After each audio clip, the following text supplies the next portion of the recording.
Hey neighbors, tax season is almost here. And did you know if your household earned less than $84,000 in 2025, you qualify to file your taxes at no cost through United Way's Volunteer Income Tax Assistance, or VITA program. Maximize your refunds and save on filing fees. Get free tax prep from United Way and keep more of what you earn. Visit UnitedWayFileFree.com to learn more. This is Your City Could Be Better, because it could be. I'm David Plotz. If you love your city and still complain about it, you're in the right place.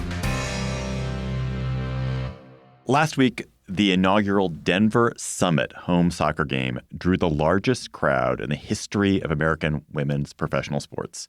More than 60,000 fans came to the Broncos Stadium, the Denver Broncos football stadium, to watch their inaugural game against the Washington Spirit, my own hometown Washington Spirit. Now, Denver Summit FC are building a new stadium in downtown Denver, and it's only the second stadium built specifically for women's soccer in the U.S. The $225 million project will bring a 14,000-seat stadium to Santa Fe Yards. Bree is going to tell us what Santa Fe Yards is in a minute. And if the early enthusiasm for the summit is any indication, this is going to be a great day out for Denverites for many years to come. Bree Davies, host of CityCast Denver, welcome to Your City Could Be Better. What's up, David? Thanks for having me. Oh, it's so good to be here. You did not make it to the summit game, but it sounds like it was the event of the day in Denver. 63,000 people to be exact. And I will just say I was out in the burbs that day, and the whole restaurant was full of people, particularly kids and like teenage girls in head to toe summit gear. So we're already like, we're fully in. And it's just their first game. Yeah. So this is a new team. This is their first home It's not game. like they're the champions or everyone has heard of them before. It's just getting started. Literally the first time they've made an official appearance here. So. Okay, so we're going to talk about Denver investing in big-time women's sports in a way that no city, or only Kansas City, I guess, of other cities has done. But you are a city that in general has invested in downtown sports. I was really struck last time I was in Denver about how close all your stadiums are to downtown. I think your arena and your football stadium and your baseball stadium are all really in the heart of the city. So is big-time sports good for Denver so far? Loaded question, I would say. Good for who, right? I mean, it brings business to surrounding businesses. It's definitely helped our downtown, which has struggled for a long time. But the area around Coors Field, which is one of those stadiums, does quite well during the season.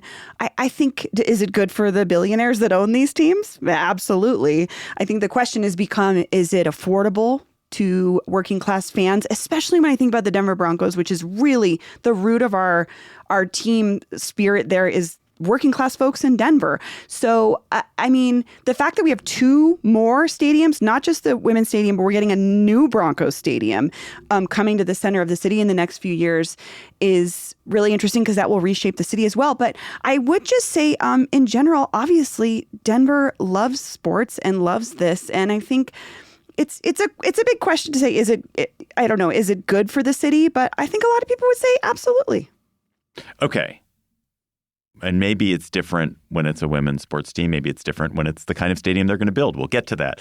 But you already have a men's professional soccer team in Denver, the Colorado Rapids, who I once watched lose to the DC United in an MLS final. Just want to note that. Saw the Rapids lose. Sorry, guys. This was like 30 years ago. But you already have a team and they already have a stadium. So why do you need to build another purpose-built soccer stadium?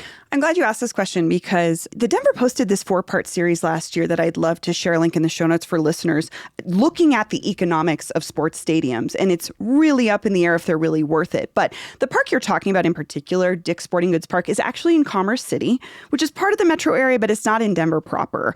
And Denver loves to have these stadiums in Denver proper. And I think there was a point with this coming soccer stadium where the owners were getting a lot of pushback from city council here, and they actually threatened to take the stadium somewhere else. Same with the soon-to-be-built new Broncos Stadium.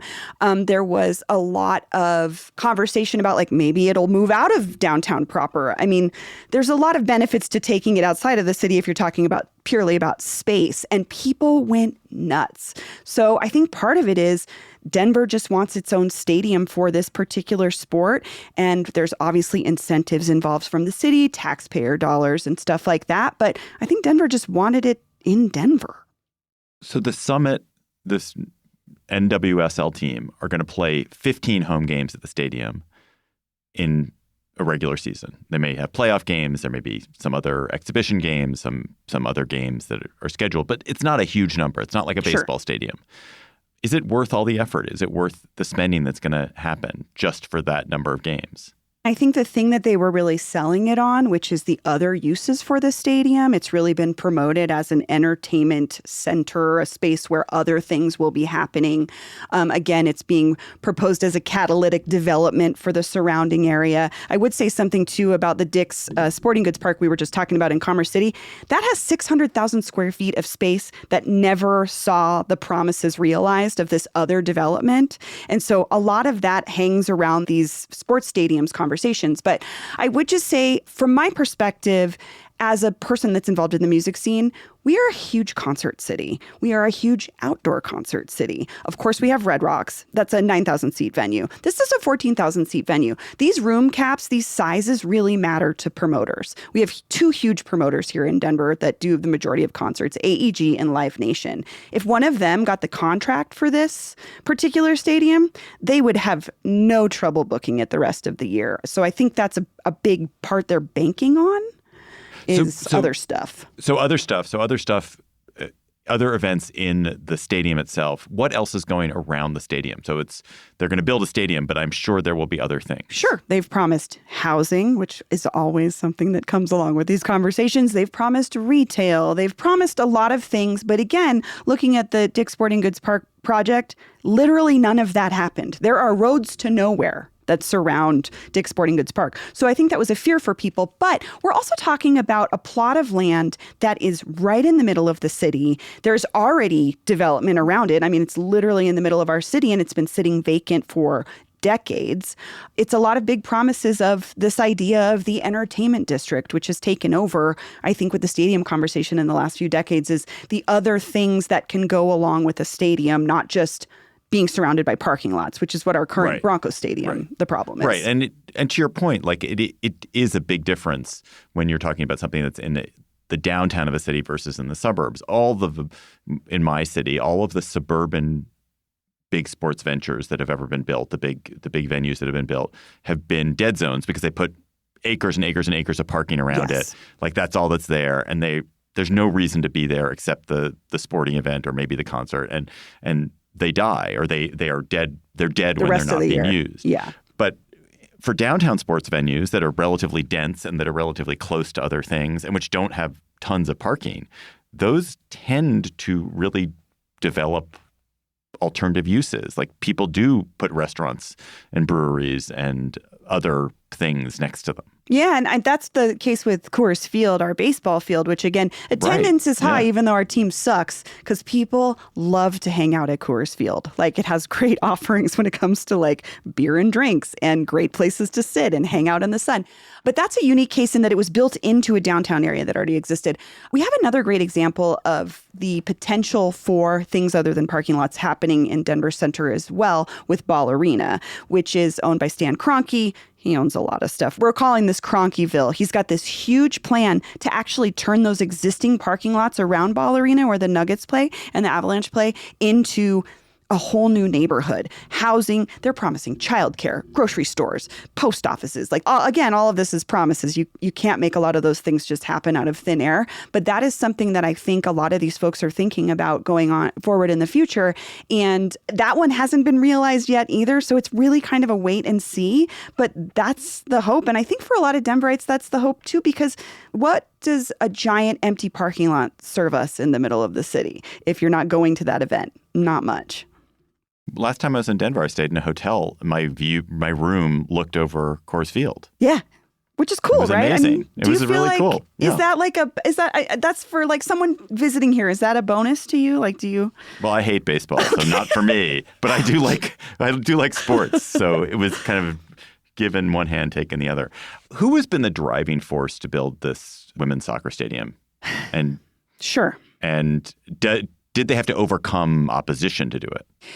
So there's a couple things at play here. We can talk about the land portion in a minute, but I think Peyton Manning is one of the owners. I wouldn't say that registered much at all with folks. The mayor did has with been me. Did was in my notes. It did. I mean, I think it does for name recognition, but he didn't come up that much. He wasn't really like the face, for instance. Our mayor, Mike Johnston, has been a huge booster of this. Like, wearing the jerseys everywhere. Like, he's really been a booster for it. And I think that he helped sell it quite a bit. But at the center of this all is a gentleman named Rob Cohen. And he's the primary owner of the Denver Summit Football Club. And he is also, I just want to say, hey, Rob Cohen, if you're listening, we've tried to get you on the podcast. We would love to still have you on. But he's been behind a lot of different projects sort of similar to this. So he was the head of Colorado's 2018 Exploratory Committee for Denver to host the Winter Olympics, a bid that we lost to Salt Lake City. He also advised bidders on the Broncos before the Walton Penner Group bought it, and that would have made him a partner in that ownership. He was part of the effort to bring a WNBA team here, which did not happen. He's a financial guy that's lived here since the 80s. So I think he is kind of the guy at the center of it all that's been pushing this forward. But what's interesting to me is he was so keen on the Olympics. Historically, Denver has said no to the Olympics. We won a bid for the 1976 Olympics. That bid actually went to the voters over if we wanted to spend money to build the facilities. And Denver said no. We are the only city in the history of the Olympics to say no to it. So I think Rob Cohen has taken some big gambles on bringing different types of sports here. And I think it's a combination of his persistence, the right mayor, and the right atmosphere and time. 63,000 people showed up. People want this.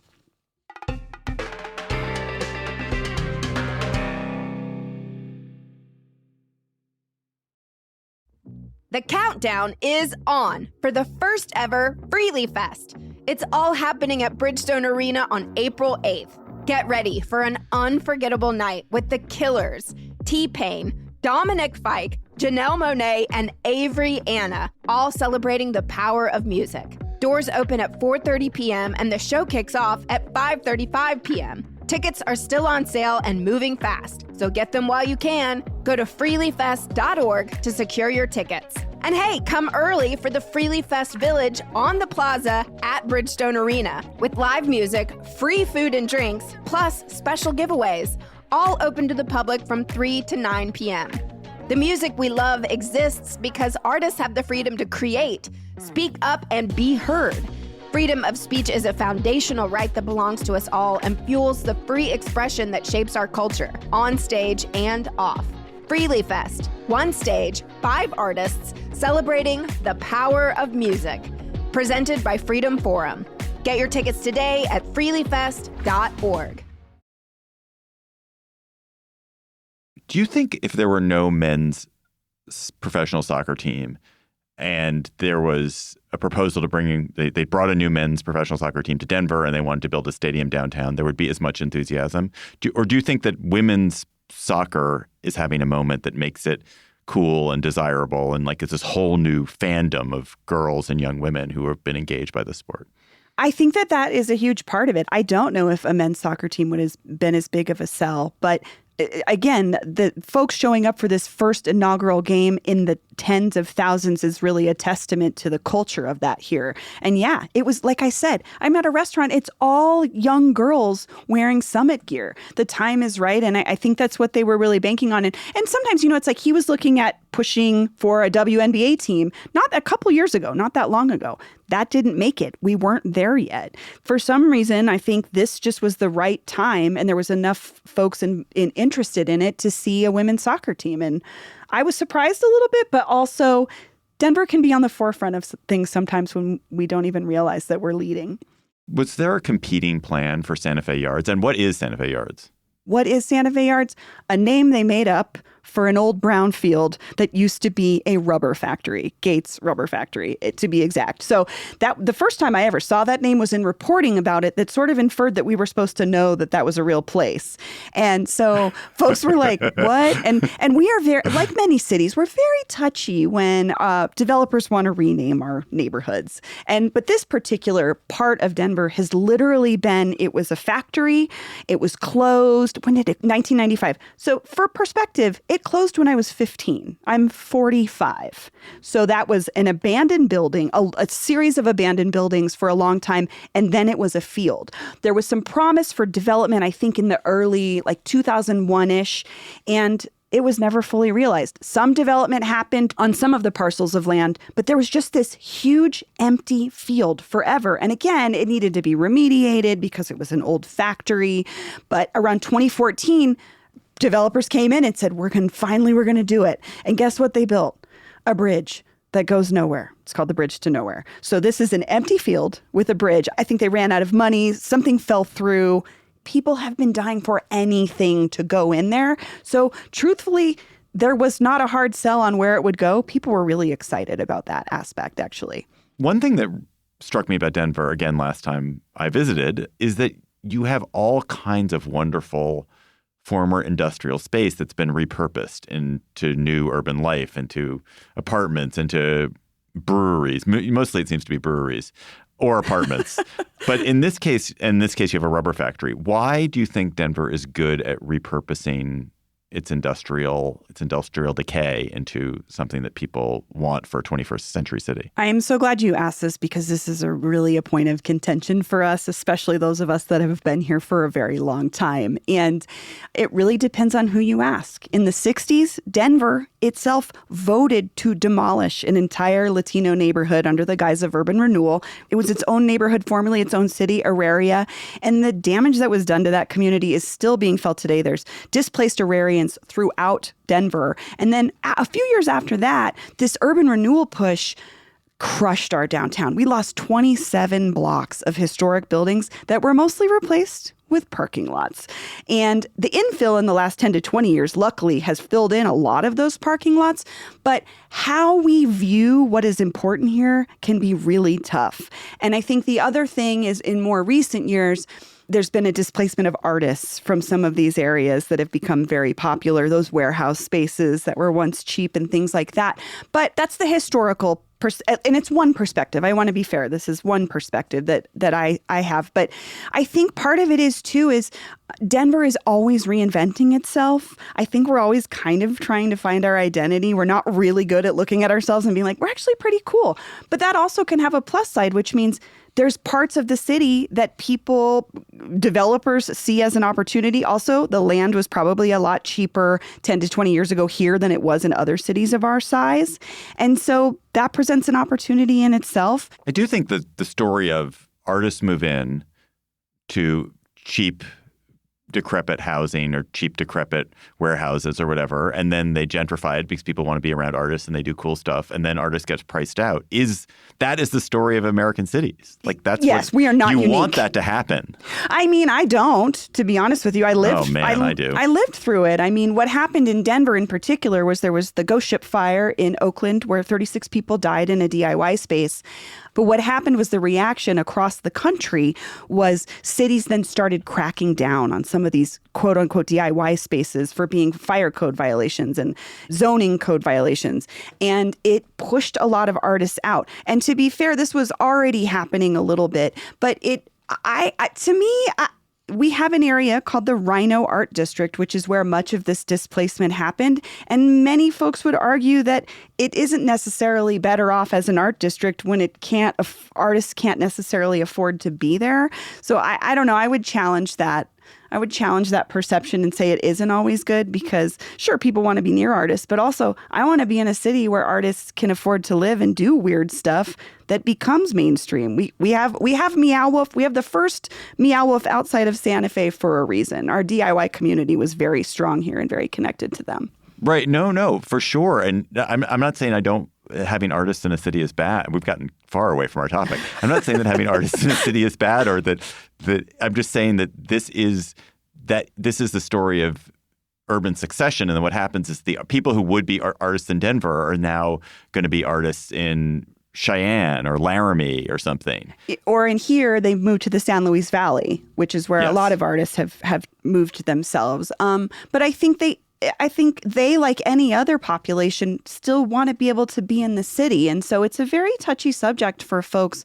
And it's a much more nuanced topic than I think we have time to tackle today. I'm glad to get on it. And it does connect indirectly to, you build sports stadiums to serve huge populations of people with money who want to come pay for fancy professional sports.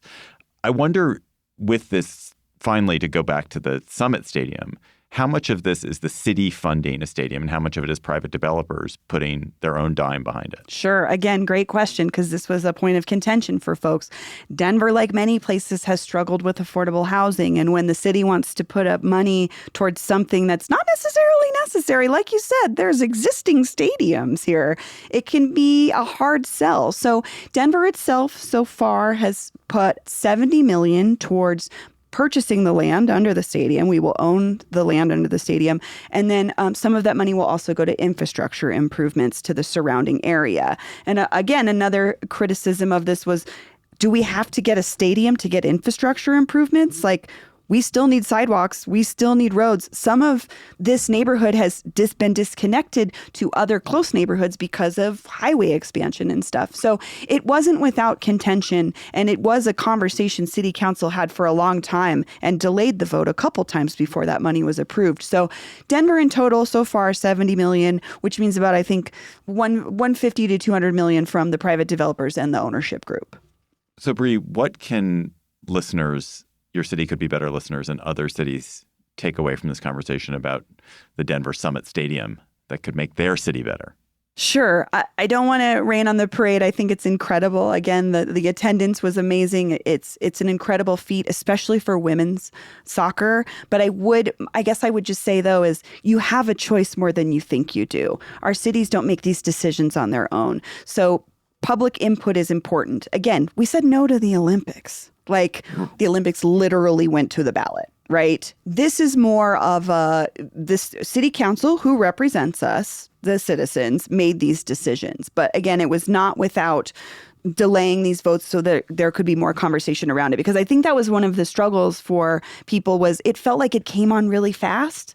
Like, where is this coming from? And our mayor loves this kind of stuff. He has been on board with this stadium, with the Broncos stadium. Like, mayors are looking, like any other politician, to create a legacy. And he was a big booster of it. But the voters were represented through city council's actions.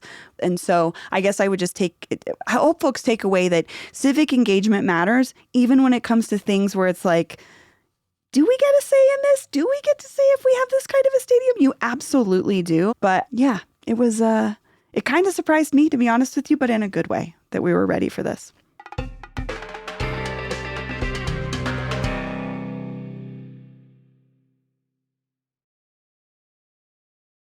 Let's go to our word on the street segment, our second topic, which actually just dovetails perfectly into what you were just talking about, which is I want to talk about what happens when you have an exciting mayor. So I come from a city, Washington, D.C., that has a really boring mayor. She is really aggressively boring, and she's leaving after 3 terms. Probably she will not have another job in politics because there's nowhere to go in Washington. She's been incredibly effective. Really great mayor, in my view. But you in Denver have a telegenic, extremely ambitious, handsome mayor, Mike Johnston, who obviously longs to be a senator or governor or probably president. And so I guess my question to you is, all things being equal, is it good to have an egomaniacal, ambitious mayor because they will get things done so that they can be nationally celebrated? Or is it bad because they're always doing flashy things to become nationally celebrated rather than doing the boring work of, like, getting potholes filled up? Well, let me give you a little context. He is the first mayor after a 3-term, 12-year mayor that outgoing at that time was maybe not the most popular. He was, especially I think for folks on the far left side of the spectrum, the way that he handled homelessness and such was very unpopular. But that being said, we had 12 years of the same person. We had 17 people run for mayor. And CityCast Denver attempted to interview all of them. We got 14 of them on the mic, including Mike Johnston.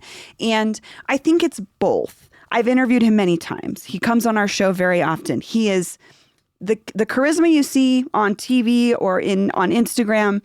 It's even more in person. You fall for it immediately. He's got the thing that politicians really, really want to have, which is this likability. But part of the struggle is he does make big decisions. And a lot of times city council says this has been a big criticism of city council. They're like, we don't hear about stuff until the mayor's decided it. They feel like there's not a lot of transparency in the decisions that he makes. He does seem to have the sort of Silicon Valley move fast, break things kind of behavior. And I would say it's good and bad. I'm not a huge fan of spending a ton of money on 2 brand new stadiums when we have these other perfectly functional stadiums. But at the same time, we have opportunities that clearly Denverites want. So I think while he's on the pulse of what a lot of Denverites want, he's also been highly criticized for this big show, quick moving. And I don't know if it necessarily, to get back to your question, I don't know. Part of me would love to have your mayor, honestly. I would love to have somebody I don't know that much about that's actually just like head down doing stuff. But at the same time, I love that we have a mayor that can speak to our personality and who we are. I mean, this man went to Washington to defend our right to be a sanctuary city. That's something that we're very proud of. So I think it works both ways. And I think the ideal person would be a little bit of both, but you kind of can't have a little bit of both. So we got Mike Johnston. Bree Davies, host of CityCast Denver. Thanks for coming on Your City Could Be Better. Listen to Bree every weekday on CityCast Denver. Thank you, David. This was fun.